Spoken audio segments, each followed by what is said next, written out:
श्री जानकी माता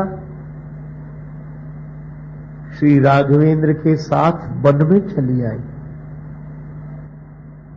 भगवान ने कहा भी कि वन का रास्ता बड़ा विकट है, कंटकाकीर्ण पथ है। मेरी माता मैथिली ने कहा मैं रास्ता देखूंगी नहीं। फिर क्या देखोगे? मोहि मग चलत न होई हारी, छिन छिन चरण सरोज निहारी। मैं तो आपके चरणों को देखूंगी, आपके चरण कमलों का दर्शन करूंगी, आपके चरणों की बनकर रहूंगी। और श्री जानकी जी प्रभु के चरणों का आश्रय लेकर भवन छोड़कर वन में आ गए। एक दिन की बात, भगवान ने बड़े सुंदर आभूषण बनाए पुष्पों के।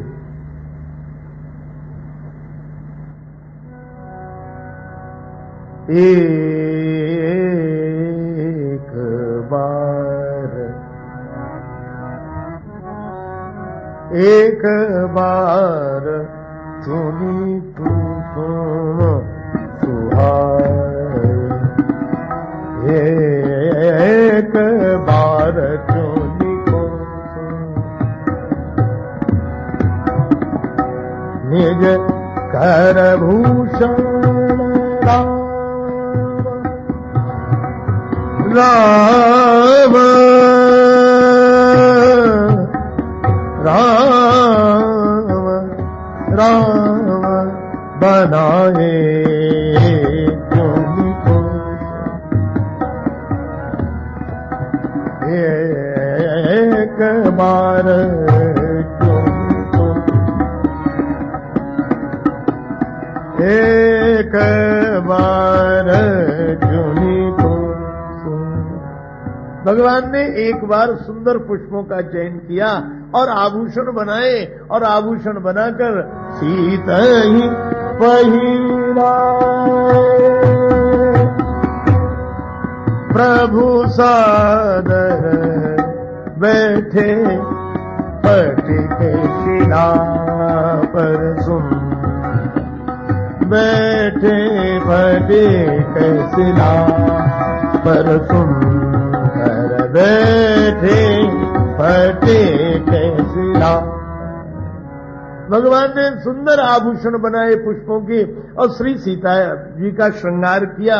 फटिक शिला पर आसीन हुए भगवान श्री सीताराम जी। मधुर मधुर चर्चा हो रही थी। भगवान का विश्राम करने का मन हुआ तो श्री सीता जी की गोद में सिर रखकर भगवान विश्राम करने लगे। आहा, श्री सीता जी की गोद में सिर रखकर श्री राम विश्राम कर रहे हैं।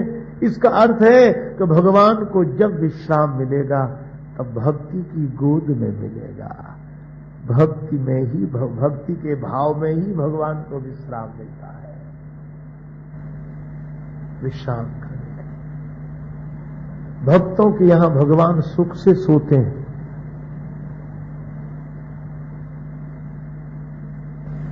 विश्राम कर रहे थे प्रभु। उसी समय इंद्रपुत्र जयंत, स्वर्ग के राजा का बेटा, उसको लगा कि सारे ऋषि मुनि महात्मा इनकी स्तुति करते हैं, यह भगवान जिनमें इतना विरोध दिखाई देता है। वेश साधु का, धनुष्वाण साथ में, तपस्वी साधु का वेश, संत का वेश, और पत्नी भाई साथ में। अरे और तो और आज तो हद हो गई। ये साधु होकर पत्नी की गोद में सिर रखकर सो रहे। पता नहीं उन लोगों को क्या हो गया जो इन्हें भगवान कहते, इनकी स्तुति करते, इनमें है क्या? भगवान की लीला देखकर भ्रम हो जाता है। पर यह भ्रम हुआ किसे? इंद्र के बेटे को। और इंद्र स्वर्ग का राजा है, स्वर्ग का राजा अर्थात भोगाधिपति, और उसका बेटा जयंत। भगवान की लीला देखकर भ्रम भोगियों को होता है, योगियों को नहीं। हो गया? अच्छा, एक निवेदन और कि भगवान की लीला देखकर जब कभी हमें भ्रम हो जाए तो भगवंत के पास नहीं, संत के पास जाना चाहिए। भगवान की लीला को देखकर जब भ्रम हो तो भगवान को संत की दृष्टि से देखना चाहिए, अपनी आंख से नहीं। पर जयंत अपनी आंख से देखने गया।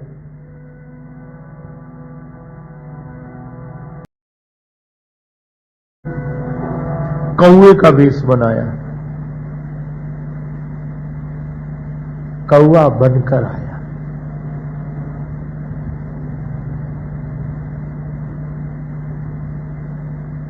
देखो, इंद्र का बेटा है और तुलसीदास जी तो इंद्र को भी कौआ कह चुके हैं। काक समान पाक रिपुरी थी, काक समान, कौए जैसा इंद्र है। छली मलिन कतऊ न प्रतीति, तो इंद्र का बेटा अगर कौआ बन जाए तो कौन सा आश्चर्य। वह भी कौआ बनकर आए और काम क्या किया?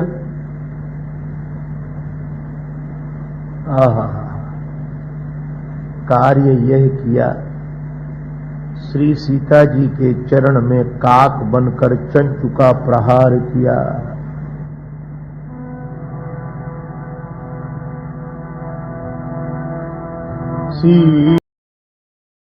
के चरण में, जानकी मैया के चरण कमल में काक बनकर चंचु का प्रहार किया इंद्रपुत्र जयंत ने।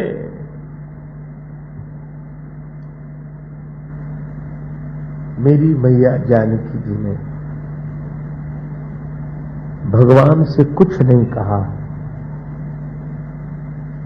क्योंकि उनका ध्यान तो भगवान के चरण की ओर है, अपने चरण की ओर है।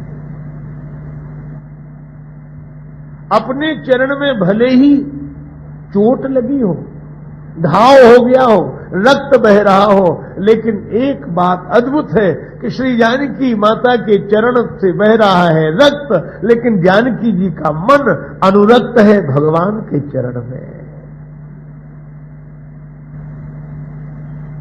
उनका राग अपने चरण में नहीं है, अनुराग भगवान के चरण में है। उन्हें अपने चरण की परवाह नहीं, भगवान के चरण की परवाह है। यह है भक्ति। इसीलिए रघुपति भगति करत कठिनाई।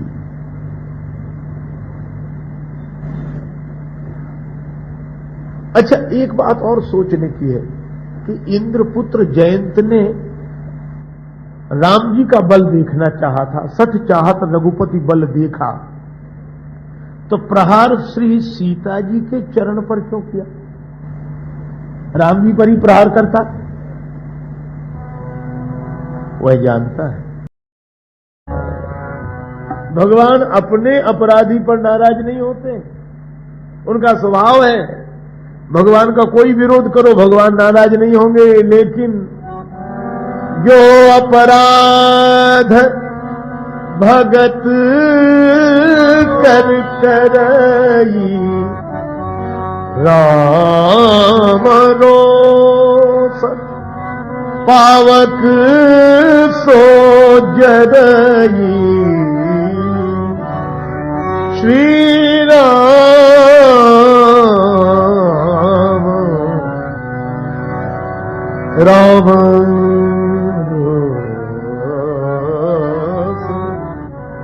पर भक्त के अपराधी को भगवान क्षमा नहीं करते। इसलिए भगवान के आश्रित रहो, निश्चिंत हो जाओ। तुलसी सीता राम नट ही राखो विश्वास, और कबहू बिगड़त न सुने श्री रामचंद्र के दास। सींचे अधर्म के वृक्ष गिते, उनमें विष के फल फूल फलेंगे। जीवन राह में और अनेकन पाप के पूरे पहाड़ आएंगे। बिंदु हमें न कछु डर है, जो जहान के संकट लाख पड़ेंगे। और है ये उत्साह श्री जानकी नाथ ने, बाह गही तो निवाह करेंगे। किस बात का डर? नाथ सहाय नाथ सहाय। श्री जानकी नाथ भगवान जिसकी सहायता करें, कोई उसका क्या बिगाड़ सकता है।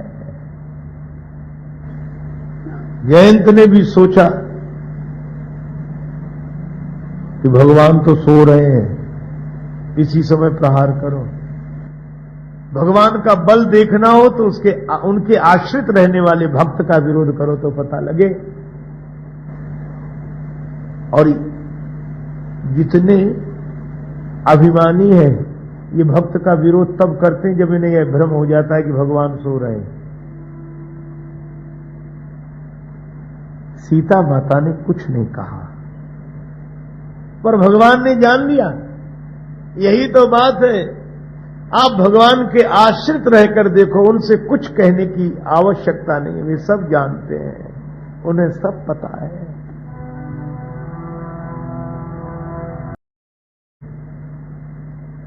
श्री सीता जी ने कहा नहीं, भगवान बिना कहे जान गए। धनुष बाण पास में नहीं था, वही फूल रखे थे, और फूलों का आभूषण बनाने के लिए छोटी छोटी सींग, बस सींग का धनुष और सींग का ही बाण बनाया। सींग धनुष सायक संधाना, सींग का धनुष बाण, फूल का धनुष बाण। भगवान के कहने का आशय यह है कि वस्तु वही है, पर भक्त के लिए जो फूल है, भक्त का विरोध करने वाले के लिए वही शूल है। भक्त के लिए जो श्रृंगार है, भक्त विरोधी के लिए वही अंगार है।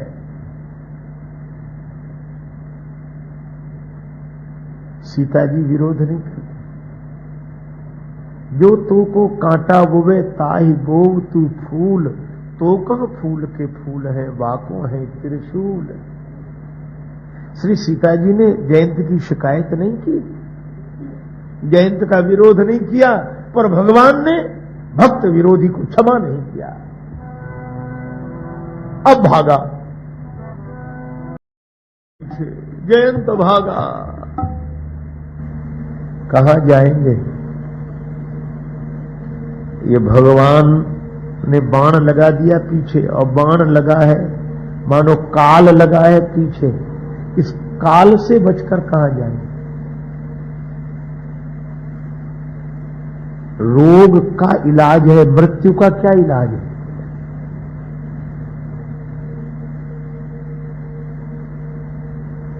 एक संत कहते हैं कि हर जगह लिखा है, यहां की जैसी मर्यादा है, यहां फूल तोड़ना मना है, यहां थूकना मना है, यहां प्रवेश करना मना है। यह मनाही के बोर्ड बहुत जगह मिल जाएंगे। प्रवेश करना मना, थूकना मना, यहां बैठना मना है। पर वो कहते हैं कि भले ही लिखा हो फूल तोड़ना मना, बैठना मना, थूकना मना, प्रवेश करना मना, ऐसी तख्तियां लिखी हुई मिल जाएंगी, पर ऐसी कोई जगह है जहां लिखा हो कि यहां मरना मना है? कौन सी ऐसी जगह है जहां मर नहीं सकते? बड़े बड़े पदाधिकारियों के यहां भी यह बोर्ड तो नहीं लगाया जा सकता, क्या वे मरेंगे नहीं? अच्छा, यह भी सोचो कि वे मरेंगे नहीं, और कहां नहीं मर सकता आदमी? हर चीज की जगह निश्चित है, पर मरने की कोई जगह निश्चित नहीं है। हां, मरने के पहले की जगह निश्चित है, घर। और मरने की घटना घर में घटती है। और मरने के पहले की जगह निश्चित है और मरने के बाद की जगह निश्चित है, मरघट। लेकिन मरने की कोई जगह निश्चित नहीं है। कबीरा सूता क्या करे काल गहे कर केस, और क्या जाने कित मारी है क्या घर क्या परदेश। ये बाण सब जगह है, काल है भगवान का बाण, लगा जयंत के पीछे। अब जयंत जाए कहां? भागकर स्वर्ग में पहुंचा, अपने पिता के घर। अच्छा, एक बात सोचना, हम लोगों का जैसे समय निश्चित है कि इतने समय तक इस शरीर में यह आदमी रहेगा,